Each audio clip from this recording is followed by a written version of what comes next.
Y también vamos a hablar un poquito ahora sobre el tráfico de venta de terrenos en zonas no adecuadas. Para eso, los especialistas queremos darles las bienvenidas a Paul Knudsen, el director regional de la Sociedad de Urbanistas del Perú, y también a la arquitecta Gabriela Vildósola. Ella es vicedecana nacional del Colegio de Arquitectos del Perú. Paul, Gabriela, bienvenidos para hablar de ese tema que nos ha estado preocupando a raíz de esas informaciones que hemos estado dando con Christopher sobre los huaicos. Sí, las cifras son terribles, pero también lo que hemos notado es que muchas personas no tienen conocimiento sobre el suelo donde construyen, donde viven, donde invaden o lo que fuese. ¿Cómo pueden hacer para tener conocimiento de ello? Gabriela. Bueno, sí. Bueno, muchas gracias por la invitación. Efectivamente, hay mucha desinformación y creemos que esa es una responsabilidad compartida, pero fundamentalmente de los gobiernos locales, ¿no? Los gobiernos locales tienen que, a través de sus planes de desarrollo urbano, que lamentablemente no cuentan, solo el 13% tal vez cuente con un plan de desarrollo, tiene que identificar esas zonas de riesgo y de riesgo no mitigables para poder tomar acciones, no solo de prevención, sino también de intervención para prevenir el riesgo y que la gente, la población no ocupe esos suelos, a la par de ubicar suelo urbano habitable para poder construir viviendas de interés social o poder habitar de manera segura, ¿no? Y esto de alguna manera es importante que lo sepan porque la mayoría de gente se confunde y cree que un pedazo de tierra se puede hacer cualquier cosa. Y de repente ese pedazo de tierra que te lo venden en el mercado negro a un precio que llama mucho la atención, no es para construir, de repente es tierra que puede servir para sembrar o de repente es un terreno que no un sirve relleno para sanitario, nada. ¿no? ¿Es esto cierto? ¿Esto pasa a menudo? Sí, bueno, muchas gracias a Conecta Perú por la invitación. Sí, es cierto, la ciudad de Lima lamentablemente ha sido construida un 20% de manera formal y un 80% de manera informal. Wow, eso es y lamentablemente la parte formal está creciendo poco a poco, en cambio la parte informal tiene mucho más dinamismo. Como dijo la arquitecta, es cierto, tenemos los planes de desarrollo urbano. Es importante que la gente acuda a la página web del Instituto Metropolitano de Planificación, donde está el plan de desarrollo urbano de la ciudad aprobado el año pasado. Ahí podemos ver cuáles son las áreas que son con potencial para desarrollo, donde nos podemos ubicar. Como bien dice, el suelo tiene que ser un suelo apto. Tenemos varias características de suelo, por ejemplo, puede ser un suelo ubicado en zona de riesgo, como hemos visto últimamente, claro, cerca a los cauces, en las laderas de los cerros, por ejemplo, también viviendas tuburizadas en el centro de Lima. Entonces es muy importante que antes de comprar consultemos. Hagamos la mayor cantidad de consultas posible, claro, porque nos va a costar tiempo la consulta, pero más tiempo nos va a costar, por ejemplo, lamentablemente la señora que en Chaclacayo tenía su casa de 3 pisos y lamentablemente el río se la llevó, dice ella, $500,000 perdió.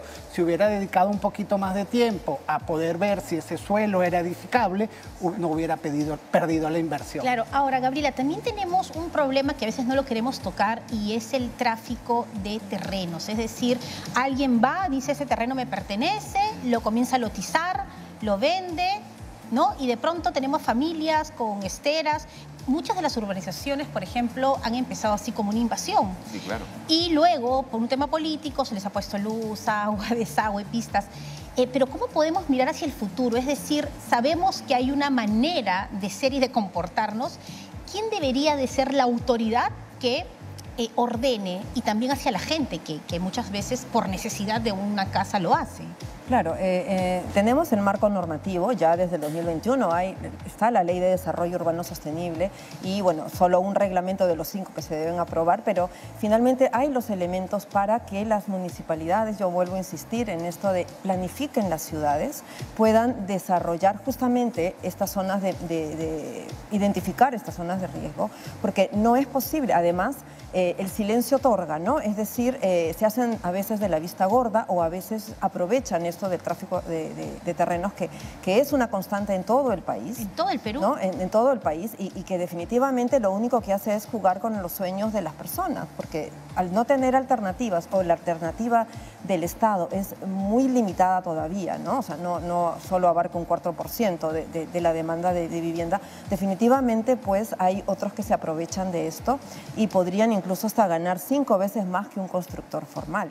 Claro. Entonces, definitivamente tenemos que, yo creo que un plan agresivo primero de ubicación de suelo urbano para a cargo de las municipalidades. Bueno, la ley habla de un operador de suelo, pero mientras tanto también los planes deben identificar ese suelo para reubicar a la población y para poder hacer regeneración urbana también, ¿no? Para mejorar las condiciones de calidad de la vivienda, porque recordemos que del 1,5 millones de viviendas que hay de déficit, 2/3 partes son de calidad de la vivienda, es decir, no es que falte vivienda, sino las condiciones en las que vive la población son justamente las que las ponen en riesgo latente cada vez que hay estos eventos naturales que finalmente pues afectan no solo la propiedad, sino la vida de las personas. Claro, lo importante es que nosotros conectemos con la información, lo importante es que la gente sepa que hay el acceso a la información. No queremos juzgar, nosotros no tenemos una posición de jueces, pero si tú estás buscando hacer una invasión, si tú estás buscando hacer comprar un terreno, entonces tienes las posibilidades de ver si todo esto va a ser beneficioso para tu vida, porque recuerda que de repente la gente que perdió esa casa de 3 pisos, las 30 personas estaban fuera de la casa, felizmente. Pero si no, hubiese sido lamentable porque no solamente se hubiese ido la casa, se hubiesen ido también esas 30 personas. Entonces, tenemos las vías, cómo poder ver si lo que vamos a comprar, o vamos a invadir o donde vamos a habitar, tiene las condiciones para que nuestra vida tenga salvaguarda. Eso creo yo que es lo más importante, ¿no? Es lo que necesitamos comunicarle a la gente. No Además solamente la asistencia técnica, ¿no? Yo creo que es importante sin asistencia técnica es importante por profesionales que ayuden a desarrollar pues, los proyectos de vivienda adecuados, ¿no? Ahora, Paul, ¿cómo? A ver, tenemos un problema de la migración porque no hay las mismas oportunidades, lo sabemos. Ojalá en algún momento no hablemos de ese tema. Muchas familias que vienen a Lima, migran a Lima. La vivienda es cara y ¿cómo podemos ver que está nuestra capital en este momento comparada con otras ciudades cercanas? ¿Cómo estamos? Sí, interesante pregunta. Yo antes de eso quería agregar un par de ideas importantes. Uno, como ya hemos dicho, antes de comprar, informémonos.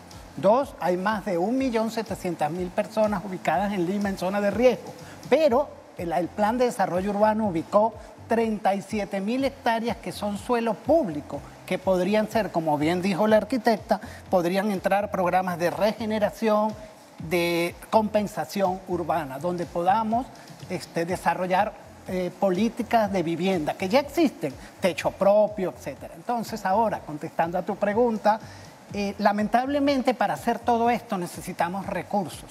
Y lamentablemente la ciudad de Lima, comparada por ejemplo con Bogotá o con Santiago, tiene un presupuesto mucho más pequeño. Por ejemplo, el presupuesto de la ciudad de Lima son más o menos 350 millones de dólares al año. En cambio, ¿saben cuánto tiene Bogotá? Bogotá tiene más de 7.000 millones de dólares al año. ¿Saben cuánto tiene Santiago, que es un poquito más pequeño y menos población que Lima? 9.000 millones.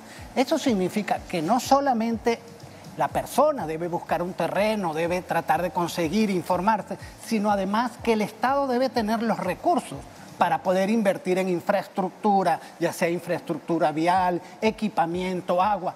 Tenemos una ciudad muy desigual. Tenemos una población con acceso a agua, población sin acceso a agua, población con empleo formal, población sin empleo formal. Hay que hacer un esfuerzo por tener una ciudad más equitativa y sobre todo resiliente.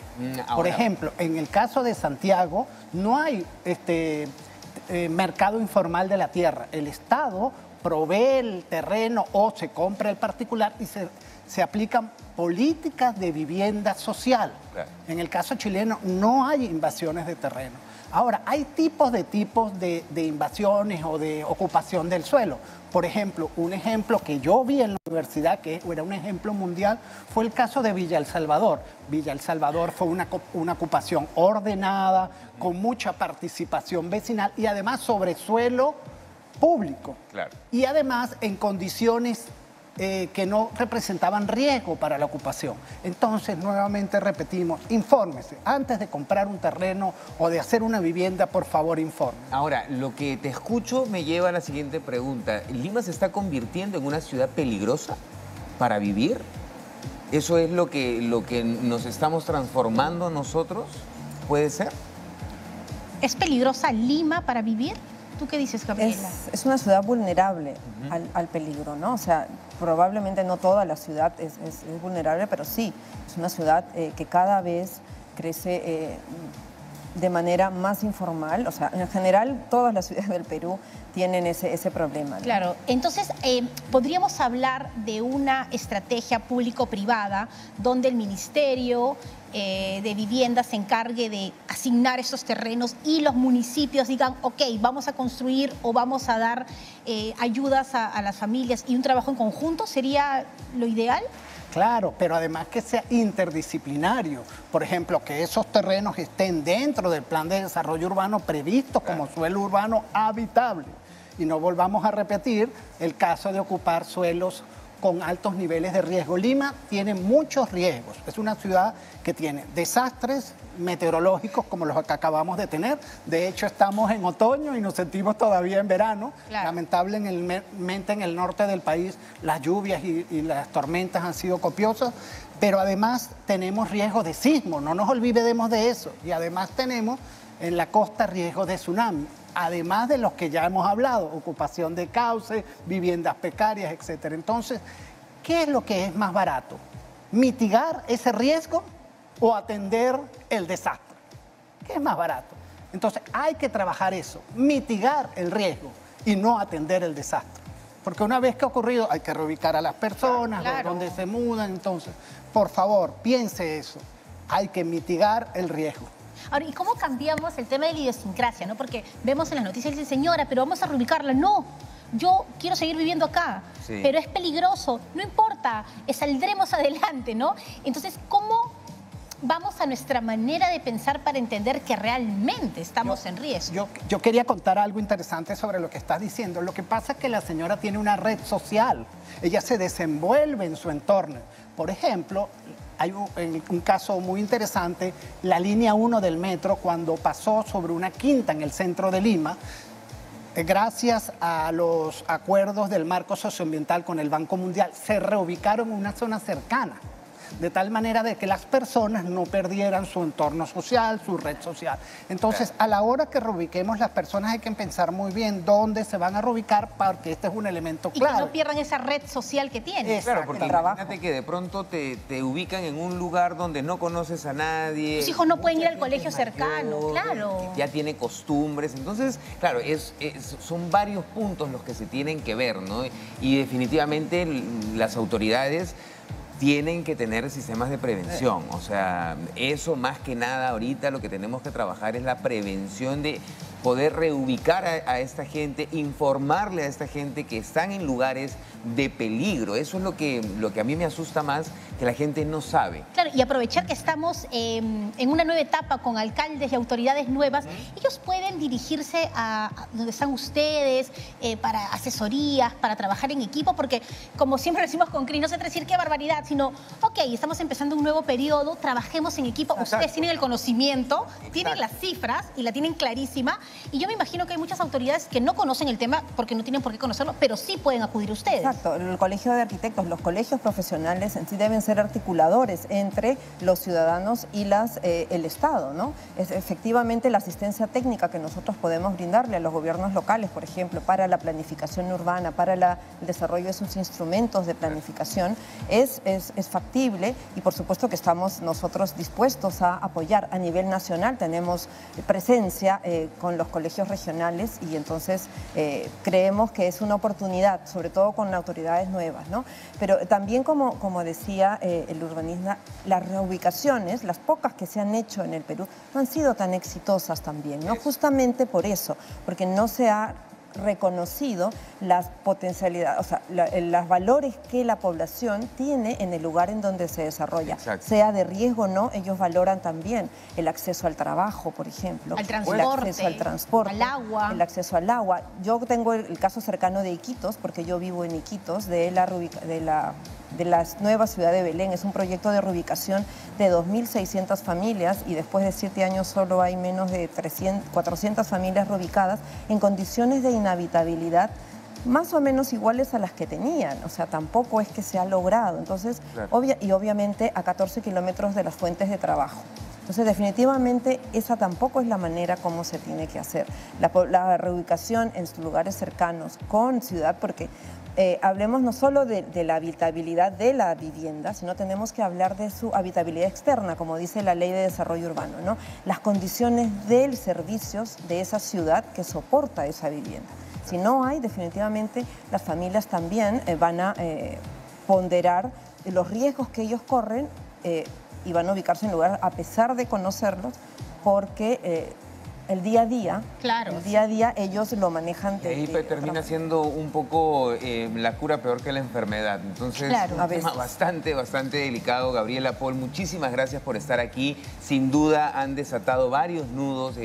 Mucha gente nos escribía preguntándonos muchas cosas y seguro lo seguirán haciendo. Gracias, muchas gracias por estar.